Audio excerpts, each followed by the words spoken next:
চবন ও সুকন্যার কথা। ভৃগুর পুত্র মহর্ষি চবনের তপস্যার কথা অতি আশ্চর্য। তিনি বনের ভিতরে এক সরোবরের ধারে এক আসনে বসিয়া কতকাল যে তপস্যা করিতেছিলেন তা কেউই বলিতে পারিত না। তাহার শরীর ধুলায় ঠাকিয়া গেল, সেই ধুলার উপর গাছপালা হইল, সেই গাছে পিঁপড়ের বাসা হইল, তথাপি তাহার তপস্যার শেষ হইল না। শেষে এমন হইল যে তাহাকে দেখিলে মনে হইত ঠিক যেন একটা উইয়ের ঢিপি। লোকে সে উই ঢিপিকে অত্যন্ত ভক্তি করিত।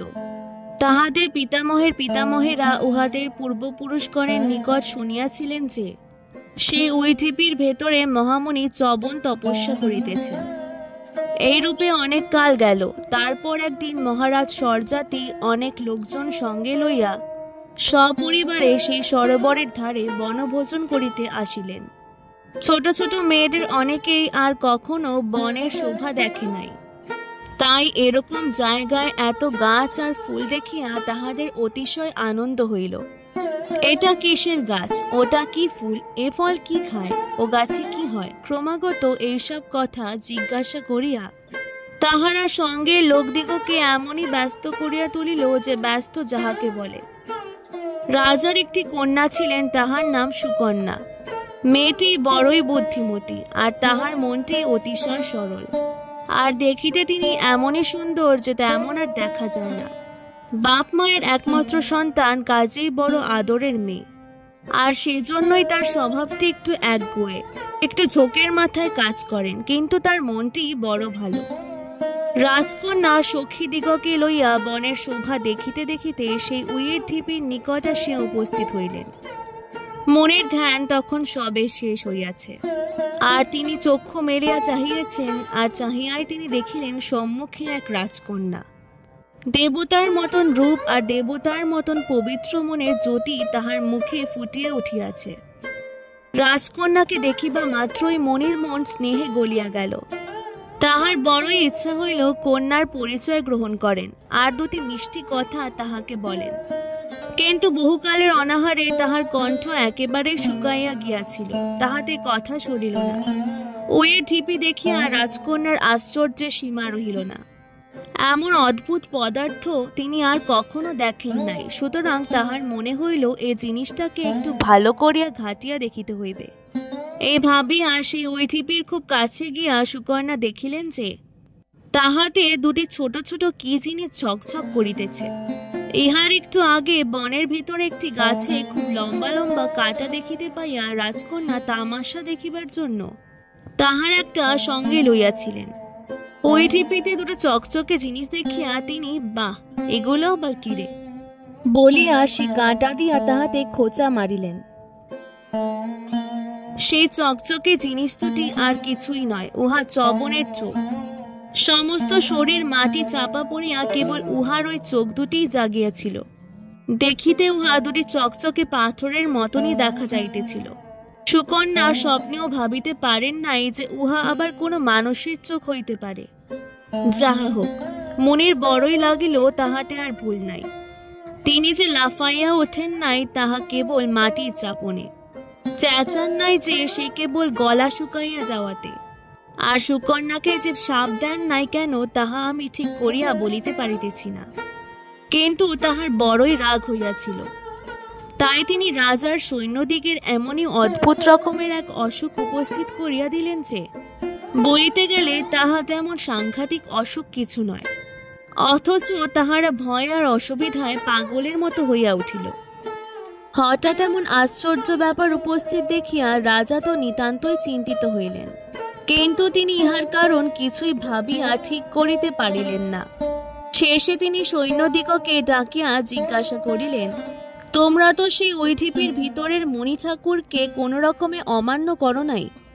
সৈন্যগণ জোর হাতে বলিল, মহারাজ, আমরা তাহার অমান্য করিব দূরে থাকুক, আমরা কেহ ওইদিকে দিয়া যাই নাই। আপনি না হয় তাহার নিকট গিয়া বিনয়ের সহিত ইহার কারণ জিজ্ঞাসা করুন। রাজা আর সৈন্যদিগের কথাবার্তা শুনিয়া সুকন্যা বুঝিতে পারিলেন যে ওই উই ঢিপির ভিতরে একজন তপস্বী আছেন। তখন তাহার মনে হইল যে সেই চকচকে জিনিস দুটোতে খোঁচা মারাতেই বা কোনরূপ দোষ ঘটিল। সুতরাং তিনি তখনই রাজার নিকট গিয়া একটু দুঃখিতভাবে বলিলেন, বাবা, আজ বেড়াইবার সময় আমি ওই ঢিপিটাতে দুটা চকচকে জিনিস দেখিতে পাইয়া তাহাতে কাঁটা দিয়া খোঁচা মারিয়াছিলাম। ইহার পর আর রাজার বুঝিতে বাকি রহিল না যে কিসে সর্বনাশ হইয়াছে। তিনি তৎক্ষণাৎ যার পর নাই ব্যস্ত হইয়া সেই ঢিপির নিকট ছুটিয়া চলিলেন, আর জোর হাতে চবনকে বলিলেন, ভগবান, আমার কন্যা না জানিয়া আপনাকে কষ্ট দিয়াছে, তাহাকে ক্ষমা করুন। চবন বলিলেন, মহারাজ, তোমার মেয়ে আমার চোখে যে খোঁচা মারিয়াছে, তাহার পর আর কিছুতেই উহাকে ক্ষমা করা যাইতেছে না। তোমার সেই সুন্দরী পাগলি মেয়েটিকে আমি বিবাহ করিব, তবেই ছাড়িব। কি সর্বনাশ! 1000 বছরের বুড়ো মুনি তাহাকে আবার উইয়ে খাইয়া হাড় কখানি মাত্র বাকি রাখিয়াছে। সে কিনা বলে তোমার মেয়েকে বিবাহ করিব। রাজা তো বড় সংকটে পড়িলেন। এখন উপায় কি? উপায় আর কি হইবে? মেয়ে বিবাহ না দিলে মুনি কিছুতেই রাজার সৈন্যদিগকে ছাড়িতেছে না। এতক্ষণে তাহারা অসুখের জ্বালায় আধপাগলা গোছের হইয়া উঠিয়াছে, আর খানিক বাদে কি করিবে তাহার ঠিক নাই। কাজেই রাজার বুক ফাটুক আর যাই হোক, মুনির কথায় তাহাকে রাজি হইতেই হইল। হায়, এমন আদরের ধন তাহার কপালে কিনা এই ছিল। মা বাপের দুঃখ হইবে সে আর কত বড় কথা। রাজ্যশুদ্ধ লোক ইহাতে কাঁদিয়া অস্থির হইল। কিন্তু যাহার জন্য এত দুঃখ আশ্চর্যের বিষয় এই যে, তাহাকে ইহাতে কিছুমাত্র দুঃখিত মনে হইল না। সুকন্যার মনের ভাব ছিল অন্যরূপ। তিনি মনে মনে ভাবিয়েছিলেন, এত কষ্ট পাওয়ার পরেও যে মহাপুরুষ আমার সমস্ত দোষ ক্ষমা করিয়া আমাকে এমন স্নেহ দেখাইতে পারেন, তাহার সেবা করিয়া তাহাকে সুখী করাই হইতেছে আমার কাজ। সুতরাং তিনি এই ঘটনায় দুঃখিত না হইয়া বরং আনন্দিতই হইলেন। এদিকে পণ্ডিতেরা পঞ্জিকা দেখিয়া বিবাহের শুভ দিন স্থির করিয়াছেন। বিবাহের আয়োজনের ঘটা পড়িয়া গিয়াছে। তারপর শুভকার্য শেষ হইতেও আর অধিক বিলম্ব হইল না। বিবাহে ধুমধাম যে নিতান্ত কম হইয়াছিল তাহা নহে, কিন্তু আনন্দ আর কোথা হইতে হইবে। বিবাহের পর সুকন্যার কথা ভাবিয়াই সকলে দুঃখ করিতে লাগিল। কিন্তু সুকন্যা আনন্দের সহিত তপস্বিনীর বেশে তাহার স্বামীর সহিত বনে চলিয়া গেলেন। সেখানে গিয়া স্বামীর সেবায় এবং ভগবানের চিন্তায় পরম সুখে তাহার দিন কাটিতে লাগিল। ইহার মধ্যে একদিন সুকন্যা স্নান করিয়া তাহাদের কুটিরের নিকট দাঁড়াইয়া আছেন। এমন সময় অশ্বিনী কুমার 2 ভাই সেইখান দিয়ে যাইতেছিলেন। বনের ভিতরে এমন অপরূপ সুন্দরী একটি মেয়েকে দেখিয়া অশ্বিনী কুমার দিগের আশ্চর্যের সীমা রইল না। তাহারা সুকন্যার নিকট আসিয়া জিজ্ঞাসা করিলেন, ভদ্রে, তুমি কে? এই বনের ভিতর কি জন্য আসিয়াছ? সুকন্যা মাথা হেট করিয়া লজ্জিতভাবে বলিলেন, ভগবান, আমি রাজা স্বরজাতির কন্যা, মহর্ষি চবনের স্ত্রী। এই কথায় অশ্বিনী কুমারীরা হাসিতে হাসিতে বলিলেন, না জানি তোমার পিতা কিরকম লোক, যে এই বুড়োর সঙ্গে তোমার বিবাহ দিলেন। তোমার মতো সুন্দরী মেয়ে স্বর্গেও দেখিতে পাওয়া যায় না। তোমাকে হীরা মুক্তায় জড়াইয়া রাখিলে তবে তোমার উপযুক্ত শোভা পায়।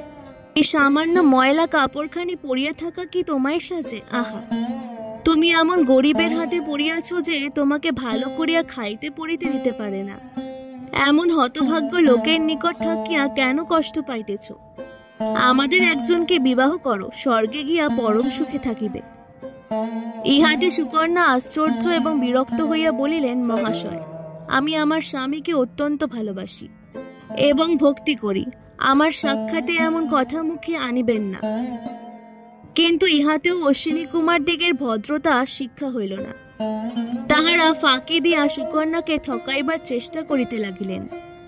অশ্বিনী কুমারেরা স্বর্গের চিকিৎসক ছিলেন, কাজেই চিকিৎসায় তাদের ক্ষমতা অতি আশ্চর্য ছিল। তাহারা খানিক চিন্তা করিয়া সুকন্যাকে বলিলেন, আচ্ছা, আমরা যদি তোমার স্বামীকে যুবা এবং সুশ্রী করিয়ে দিই তবে কেমন হয়? একবার তোমার স্বামীকে জিজ্ঞাসা করিয়া দেখো তো তিনি কি বলেন। একথা সুকন্যা চব্বনের নিকটে বলিলেন। তিনি বললেন, বেশ কথা, আমি তাহাতে প্রস্তুত আছি। জিজ্ঞাসা করো আমাকে কি করিতে হবে। অশ্বিনী কুমারেরা বলিলেন, আর কিছুই করিতে হইবে না, কেবল একটিবার এই পুকুরের জলে ডুব দিতে হইবে। অশ্বিনী কুমারের কথায় চব্বন পুকুরের জলে ডুব দিবা মাত্র সেই 2 দুষ্ট দেবতাও ঝুপ করিয়া সেই জলের ভিতরে ঢুকিয়া গেলেন। তারপর যখন তাহারা মুনির সঙ্গে জল হইতে উঠিয়া আসিলেন, তখন দেখা গেল যে তিনজনেরই অবিকল একরকম চেহারা। দুষ্ট দেবতাগণ ভাবিছিলেন যে চবনের চেহারা ঠিক তাহাদের নিজেদের মতো করিয়া দিলে আর সুকন্যা তাহাকে চিনিতে পারিবেন না। কিন্তু যথার্থ বুদ্ধিমতী ধার্মিক স্ত্রীলোককে ফাঁকি দেওয়া এত সহজ নহে। সুকন্যা দেখিলেন যে চেহারা একরকম হইলেও চোখের ভাবে অনেক প্রভেদ আছে। চব্বন তাহার দিকে যেমন স্নেহের সহিত তাকাইতেন, সেই স্নেহের দৃষ্টি চিনিয়া লইতে সুকন্যার মতো মেয়ের ভুল হইতে পারে? তিনি একবার চবনের চোখের দিকে তাকাইয়া অপার আনন্দের সহিত তাহার নিকট গিয়া দাঁড়াইলেন। কিন্তু দুঃখের বিষয় চবন দুর্বাসা ছিলেন না। তাহা হইলে দেবতা মহাশয়েরা তাদের উচিত সাজা তখনই হাতে হাতে পাইতেন। চবন অতিশয় ভালো মানুষ ছিলেন, তাই তিনি ইহার কিছুই না করিয়া তাহাদিগকে বলিলেন, ভগবান, আমি বুড়া ছিলাম, আপনারা আমাকে যুবা আর সুশ্রী করিলেন। দেবতাগণ সোমরস পান করেন, আপনাদিগকে তাহার ভাগ দেন না। আমি প্রতিজ্ঞা করিতেছি যে আপনাদিগের জন্য সোমরসের ভাগ লইয়া দিব।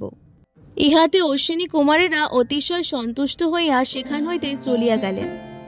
এদিকে চব্বন আবার যুবা এবং দেখিতে অতি সুন্দর হইয়াছেন। এই আশ্চর্য সংবাদ দেখিতে দেখিতে মহারাজ স্বরজাতির নিকট গিয়া উপস্থিত হইল।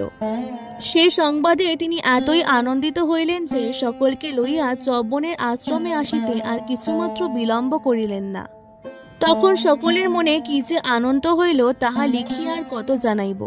সেখানে কিছুকাল নানারূপ কথাবার্তায় অতিশয় সুখে কাটিল। চব্বন স্বরজাতিকে বলিলেন, মহারাজ, আমি আপনার জন্য একটা যজ্ঞ করিব, আপনি তাহার আয়োজন করুন। রাজা আনন্দের সহিত অতি অল্প দিনের ভিতরেই যজ্ঞের আয়োজন শেষ করিয়া দিলে চব্বন যজ্ঞ করিতে আরম্ভ করিলেন। সে যজ্ঞ বড়ই চমৎকার হইয়াছিল, আর তাহাতে যে একটি ঘটনা হইয়াছিল তা নিতান্তই অদ্ভুত। যজ্ঞে দেবতারা সকলেই উপস্থিত হইয়াছেন, তাহাদের জন্য অনেক কলসি সোমরস প্রস্তুত হইয়াছে। চব্বন তাহাদের সম্মান বুঝিয়া সকলকে সোমরস বাটিয়া দিতেছেন। তাহারাও আনন্দের সহিত তাহা পান করিতে আরম্ভ করিয়াছেন। ইহার মধ্যে দুইটি বাটিতে সোমরস ঢালিতে আরম্ভ করিয়া চব্বন বলিলেন, ইহা অশ্বিনী কুমার দিগকে দিতে হইবে। এ কথায় ইন্দ্র হাত তুলিয়া উচ্চেশ্বরে বলিলেন, তাহা হইতে পারে না। অশ্বিনী কুমারেরা নিতান্তই সামান্য দেবতা, চিকিৎসা করিয়া খায়। উহাদিগকে কখনোই সোমরস দেওয়া যাইতে পারে না। চব্বন বলিলেন, অশ্বিনী কুমারেরা আমাকে দেবতার ন্যায় সুখী এবং সুস্থ করিয়াছেন, তাহারা সোমরস পাইবে না, আর কেবল আপনারাই যত সোমরস খাইবেন, ইহা তো ভালো কথা নহে। আপনি যেমন দেবতা, তাহাদিগকেও তেমনি দেবতা বলিয়া জানিবেন। তথাপি ইন্দ্র ক্রমাগতই বলিতে লাগিলেন, সে কি কথা, উহারা চিকিৎসক, হীন জাতি, উহারা কি করিয়া সোমরস খাইবে। ইন্দ্রের কথায় কান না দিয়া চব্বন নিজ হাতে অশ্বিনী কুমার দিগের জন্য সোমরস ঢালিতে লাগিলেন। তাহা দেখিয়া ইন্দ্র বিষম রাগের সহিত বলিলেন, যদি তুমি উহাদিগকে সোমরস ঢালিয়া দাও, তাহা হইলে এখনই বজ্র দিয়া তোমাকে বধ করিব। এ কথায় চব্বন একটু হাসিলেন, কিন্তু তিনি সোমরস ঢালিতে ছাড়িলেন না। ইহাতে ইন্দ্র রাগে অস্থির হইয়া চব্বনকে মারিবার জন্য বজ্র উঠাইলেন। সকলের প্রাণ ভয় কাঁপিয়া উঠিল, কিন্তু চব্বন ভয়ও পাইল না, পলায়নও করিলেন না। তিনি কেবল একটি কি মন্ত্র পড়িতে পড়িতে যজ্ঞের আগুনে খানিকটা ঘি ফেলিয়া দিলেন। আর অমনি সংসারে যত ভয়ঙ্কর জিনিস আছে তাহাদের সকলের চেয়ে ভয়ানক মদ নামক অতি বিকটাকার একটি অসুর সেই আগুন হইতে উঠিয়া আসিল। সে হাঁ করিবা মাত্র তাহার এক ঠোঁট মাটিতে আর এক ঠোঁট স্বর্গে গিয়া ঠেকিল। তখন দেখা গেল যে তাহার ছোট ছোট দাঁতগুলিরই এক একটি 10 যোজন লম্বা, আর বড় দাঁত চারটির তো কোনোটি 100 যোজনের কম হইবে না। উহার চোখ দুইটা সূর্যের মতো জ্বলিতেছে, আর হাত পা যে কোথায় গিয়ে ঠেকিয়াছে তাহার ঠিকানা নাই। সে অসুর যখন তাহার 1000 যোজন লম্বা লকলকে জিভখানি বাহির করিল, তখন সকলেরই মনে হইল বুঝি সে সৃষ্টি শুদ্ধ চাটিয়া খায়। তারপর যখন সে ইন্দ্রের দিকে আর চোখে চাহিয়া ঠোঁট চাটিতে চাটিতে ঘোরতর ঘোত ঘোত শব্দে তাহাকে খাইতে আসিল, তখন তিনি প্রাণপণে চাচাইয়া বলিতে লাগিলেন, ও ঠাকুর মহাশয়, রক্ষা করুন। আরে হা হা, অশ্বিনী কুমারেরা সোমরস খাইবে খাইবে, রক্ষা করুন।